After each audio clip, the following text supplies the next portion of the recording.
ராஜா தமிழ்மாறன்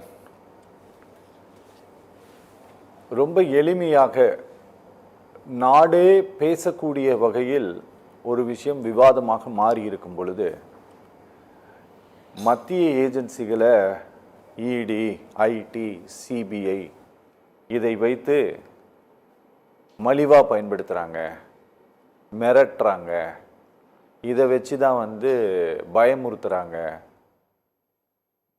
அரசியல் பேரத்தை நடத்துகிறார்கள், இப்படியெல்லாம் சொல்லிட்டு ஒரு நாடு முழுவதும் பெரும் விவாதமான ஈடியினுடைய குற்றச்சாட்டுகளுக்கு எந்த பதிலும் சொல்லாமல் கடந்து செல்வது அப்படிங்கிறது இந்த அரசியல்ல அதுதான் சரியான அணுகுமுறைன்னு திமுக கருதுகிறதா? அமைதியாக சில நேரங்களில் கடந்து செல்வதுதான் அரசியலுக்கு அழகு அப்படின்னு நினைக்கிறீங்களா? இப்போ சகோதரர் ஒன்று சொன்னார், படித்து காட்டினார். அதாவது துணைவியார் அவர்களுடைய பிஏன்னு. இதுக்கெல்லாம் என்ன சார் எவிடன்ஸ் இருக்குது? துணைவியார் பிஏ இன்னார் தான் அப்படிங்கிறதெல்லாம் சொல்கிறது தான் ஸ்டேட்மெண்ட்டு இல்லையா? இதுக்கெல்லாம் எவிடன்ஸ் இருக்கணும்ல. பிஏ பேர்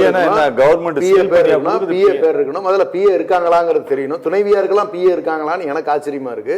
சிஎம்க்கு பிஏ இருப்பாங்க கேள்விப்பட்டிருக்கேன், துணைவியாருக்கு ஒரு பிஏன்னு ஒன்று சொல்லி இதான் ஃபர்ஸ்ட் டைம் நெருங்கி பழகினவங்கிற முறையில் சொல்கிறேன்.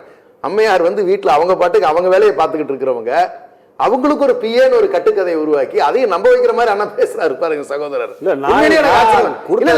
அவங்க எழுதுனவங்களதான் சொல்றேன். இல்ல நீங்க படிச்சுக்க, நீங்க அவங்க ஒரு கட்டுக்கதை உருவாக்குறாங்க. ஆனா பாருங்களேன், ஒரு விஷயம் வரவே மாட்டேங்குது. பிஏன்னு போட்டுட்டு பக்கத்துல டிரைவர்னு போட்டிருக்கணும். அந்த போட்டுருவாங்க. நான் தான் சொல்றேன், இவங்க எழுதிக்க வேண்டியது தானே. இப்ப என்னன்னா அம்மையார் பேரை இழுத்து நோக்கம் அவ்வளவுதான், பப்ளிக்ல பேச வைக்கணும், அவங்களுக்கு ஒரு சந்தோஷத்தை கொடுக்கணும், அவ்வளவுதான் மேட்ரு. அப்படிதான் போகுது இதை பொறுத்த வரைக்கும். அந்த மாதிரி ஃபேக்ட் இருக்கிற மாதிரி என்னுடைய நாலேஜுக்கு இல்ல. அதுக்கு ஆதாரம் ஏதாவது ப்ரொடியூஸ் பண்ணா அதுவும் காணும். இவர் படிச்சு காட்டுறாரு. ராமசாமியா மொபைல் நம்பரோட கொடுத்துருக்காங்க. சரி, ஓகே. அவர் யார், என்ன, அது என்ன நிறுவனத்துல இருந்து இப்ப விஷயம் என்ன அப்படின்னா, இருங்க முடிச்சுட்டு இதெல்லாம் பேசுறாருல்ல. என்ஆர் கன்ஸ்ட்ரக்ஷன் 8.5 கோடி ரூபாய் பணம் பிடிச்சாங்கன்னு சொல்றோம். 700 கோடி ரூபாய் அது என்ன ஆச்சுன்னு யாராவது இல்ல அப்படி எல்லாம் கிடையவே கிடையாது. நான் சொல்றேன்லப்ப, எங்க கட்சி தலைவர் அவருடைய துணைவியாரை பத்தி பேசும்போது நான் மறுக்கிறேன். சகோதரர் கேட்டார்ல, ஏன் பதறீங்க அப்படின்னு. அவரு மறுக்கணும்ல, அவரு கேட்கறது இல்லாத விஷயங்களை மறுக்கணும்ல. அந்த மறுக்கிறது ஏன் பண்ண மாட்டேங்கிறாங்க? பழனிசாமி ஐயா சொல்லணும்ல, இல்ல அப்படி எல்லாம் இல்லன்னு ஒரு ஸ்டேட்மெண்ட் கொடுத்திருக்காரா? இன்னைக்கு எங்க முதலமைச்சர் சொல்றாருல்ல, இந்த மாதிரிலாம் மிரட்ட விட்டுலாம் வச்சுக்கான்னு சொல்ற, அவர் சொல்லிருக்கணும்ல. எனக்கு ஒரு விஷயத்த சொல்லுங்க, என்ன அப்படின்னா, நீங்க குறிப்பிட்ட மேடம் பேரை சொன்னீங்க, சிஎம் ஒய்ஃப் பேரை சொன்னீங்க, அதுக்கு என்ன ஆதாரம் இருக்குன்னு கேட்டீங்க. சார் ரொம்ப நியாயமான கேள்வி. ஆனா அதை தாண்டி இதர சில நபர்களுடைய பெயர்களை குறிப்பிட்டிருக்காங்கல்ல. இல்ல அதான் சொல்றேன்னு, இது வழக்கு நிறைவு பெற்றால் மட்டும்தான் இதனுடைய ஸ்டேட்டஸ் என்னங்கிறது நமக்கு தெரிய வரும். அமலாக்கத்துறையில ஃபர்ஸ்ட் இவங்க டாஸ்மாக்குள்ள போகும்போது சொல்லிட்டு போகும்போது உள்ள நிறைய கொள்முதல் பிரச்சனை அப்படின்னு சொன்னாரு.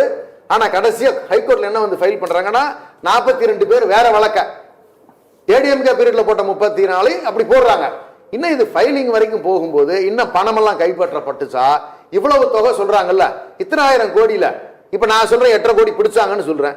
இது மாதிரி ஏதாவது பணம் பிடிச்சோம்னு சொல்லியிருக்காங்களா? இன்கம் டாக்ஸ்ல இப்படி எல்லாம் இருக்குங்கிற சொல்லி இங்க சொத்து வாங்கியிருக்காங்க. பிஎம்எல்ஏனா என்ன? Prevention of money laundering act தானே. இது முழுக்க முழுக்க எப்படி போகுதுன்னா, பிரைம் மினிஸ்டர்ஸ் லாண்டரிங் ஆக்ட் மாதிரி போகுது. அவருக்கு தேவைக்கு அவர் பயன்படுத்திக்கிறாங்க, அவங்க எப்படி வேணாலும் அதை யூஸ் பண்ணிக்கலாம். அப்படி பார்த்தா அவர் மேலதான் முறையா பார்த்தா 2 விஷயத்துல ஒரு பெரிய குற்றச்சாட்டுக்கு நேக்கா அப்படி கலந்துட்டு வெளியே போனாங்க. ஒன்னு பாத்தீங்கன்னு சொன்னா பிஎம் கேர்ஸ் ஃபண்ட்ல நகர்ந்தாங்க. கேட்டா ஒரு பிரதமருடைய அலுவலகத்தையும் அரசினுடைய லோகோவையும் வச்சு பயன்படுத்தலாம் அப்படின்னு கான்ஸ்டிடியூஷன்ல இருக்கா அப்படின்னு தெரியல. ஒரு பிரைவேட் ட்ரஸ்ட் அதெல்லாம் பயன்படுத்துது, அதுக்கு பிரதமர் இருக்கிறார், அதை கேள்வி கேட்க கூடாதுன்னு சொல்றது. அது பிரைம் மினிஸ்டர்ஸ் லாண்டரிங் ஆக்ட்ல வருமா? இல்ல sorry, prevention of money laundering ஆக்ட்ல வருமா அப்படிங்கிறது ஒரு கேள்வி இருக்கு.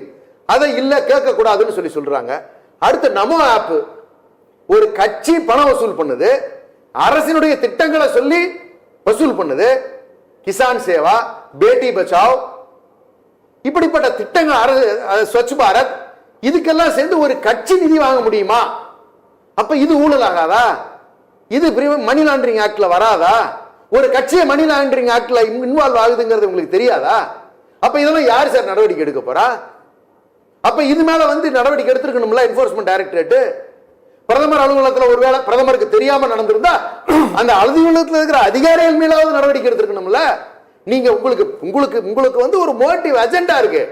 இப்படி கண்ணுக்கு தெரிஞ்சு நடக்கின்ற ஊழல்களை பிரதமர் அலுவலகத்தில் வாங்கக்கூடிய ஒரு பணத்தை, ஒரு பாரதிய ஜனதா கட்சி வாங்குகின்ற பணத்தை, அரசின் திட்டங்களை சொல்லி இதன் மீதெல்லாம் எந்த நடவடிக்கையும் இல்லை, கோர்ட் சுவமோட்டோவா கேஸ் எல்லாம் எடுக்காது, இத பத்தி எல்லாம் கவலைப்படாது.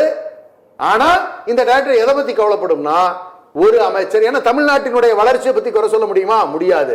தமிழ்நாட்டினுடைய ஸ்திரத்தன்மையை பத்தி, இன்னைக்கு ஆளுமையை பத்தி குறை சொல்ல முடியுமா? குறை சொல்ல முடியல. கல்வியை பத்தி குறை சொல்ல முடியுமா? சொல்ல முடியல. இங்க வந்து மதக்கலவத்தை உருவாக்க முடியுதா? முடியல. அப்ப கடைசியா என்ன சொல்றாங்க? இந்த லீடரை டேமேஜ் பண்ணு, அவங்க ஃபேமிலி இழுத்தோடு, அதுக்காக வந்து ஒரு அமைச்சரை வந்து பர்டிகுலரா கிரிட்டிசைஸ் பண்ணு அப்படின்னு ஒரு திட்டமிட்ட ஒரு சதி செயலை, ஒரு குற்றச்சாட்டை தேர்தலுக்கு முன்னாடி கொண்டு வந்து நிறுத்துற மாதிரி தான் நான் பாக்குறேன். ரெண்டு விஷயத்தை நான் தெளிவுபடுத்த விரும்புறேன். முடிக்க போறேன். 2G மேட்டர்ல சொன்னாரு வினோத் ராய், அவர் தான் சிஏஜி ஆடிட் ரிப்போர்ட் கொடுத்தாரு. அவரு பின்னால எங்கெங்க இருந்தாருன்னு சொல்ல, 2016 2018 சேர்மன் ஆஃப் பேங்க்ஸ் போர்டுக்கு பிஜேபியால் நியமனம் செய்யப்படுகிறார்.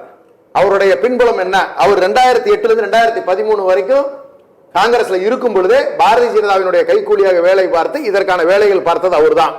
அதற்கு பின்னாடி board of cricket control of இந்தியால 2017 இருந்து 2019 வரைக்கும் நியமனம் செய்யப்படுகிறார்.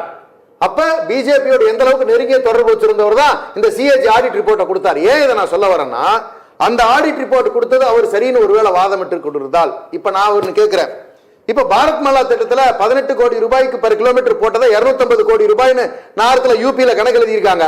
அதே சிஏஜி தான் வந்து அதை அப்ஜெக்ட் பண்ணியிருக்குது. ஆயுஷ்மான் திட்டத்துல செத்து போனவங்களுக்கு எல்லாம் சர்ஜரி பண்ணதா ஒரு பெரிய ஊழல் குற்றச்சாட்டை வச்சு மொத்த இழப்பீடு எவ்வளவு போட்டிருக்குன்னா 7.5 லட்சம் கோடி ரூபாய் இழப்பீடு இருக்குன்னு சொல்லி சிஏஜி ரிப்போர்ட்ல சொல்லப்பட்டிருக்கு. அப்ப இதுக்கு ஒன்றிய அரசின் மீது எல்லாரும் நடவடிக்கை எடுக்கணுமா இல்லையா? இதெல்லாம் பிஎம்எல்ஏக்கு தெரியாதா? இது ஒண்ணு. இதை நான் தெளிவா சொல்லிடுறேன். அப்ப எதற்காக பயன்படுத்தப்படுகிறது என்று சொன்னால், உண்மையாக நடக்கின்ற ஊழல்கள் மீது, தவறுகள் மீது எந்த நடவடிக்கையும் பிஎம்எல்ஏ எடுப்பது கிடையாது அப்படிங்கிற சொல்லிட்டு நிறைவு கருத்தை அவனை சொல்றேன். இவர் சொன்னாரு அங்க போராட்டம் நடந்துச்சு, இவங்க அப்படி ஹேண்டில் பண்ணாங்க, இப்படி ஹேண்டில் பண்ணாங்க. நான் சொல்றேன், ஒரு ஆட்சி தன்னுடைய 5வது ஆண்டு காலத்தை நோக்கி நடந்து கொண்டிருக்கிறது. 6வது ஆண்டும் நாங்கள் தான் வருவோம். ஏங்கிறதுக்கு நான் ஒரு தெளிவான காரணத்தை சொல்றேன். இந்த 5வது ஆண்டினுடைய நிறைவில் ஏதாவது ஒரு இடத்துலயாவது அரசு பணியாளர்கள் எங்கேயாவது போராட்டம் பண்ணிக்கிட்டு இருக்காங்களா? எங்கேயாவது துப்புரவு பணியாளர்கள் போராட்டம் பண்ணிக்கிட்டு இருக்காங்களா? எங்கேயாவது ஆசிரியர்கள் போராட்டம் பண்ணிக்கிட்டு இருக்காங்களா? யாருமே எந்த போராட்டமும் செய்து கொண்டிருக்கவில்லை. அவர்களுக்கு தேவையானது எல்லாமே இந்த அரசு செய்து கொடுத்திருக்கிறது, வரலாற்றில் பதியப்பட வேண்டியது. ஆனா இதே நீங்க 2021 மிக மோசமான நிலையில அரசு ஊழியர்களை கூப்பிட்டு கூட பேசாம வச்சிருந்தீங்க. இன்னைக்கு கூப்பிட்டு பேசி டாக்ஸ் திட்டம் முதற்கொண்டு இல்ல நான் பதிவு பண்ணிடுறேன், அவர் சொல்றதா சொல்லிட்டாரு. இந்த இப்படி எதுவும் நடந்து கொண்டிருக்கவில்லை அப்படிங்கிற தெளிவு பண்ணி மிக சிறந்த ஆட்சி, மீண்டும் நாங்கள் தான் ஆட்சிக்கு வருவோம் எங்களுடைய தலைவர் பாணியிலே சொல்லி நிறைவு செய்கிறேன். நன்றி.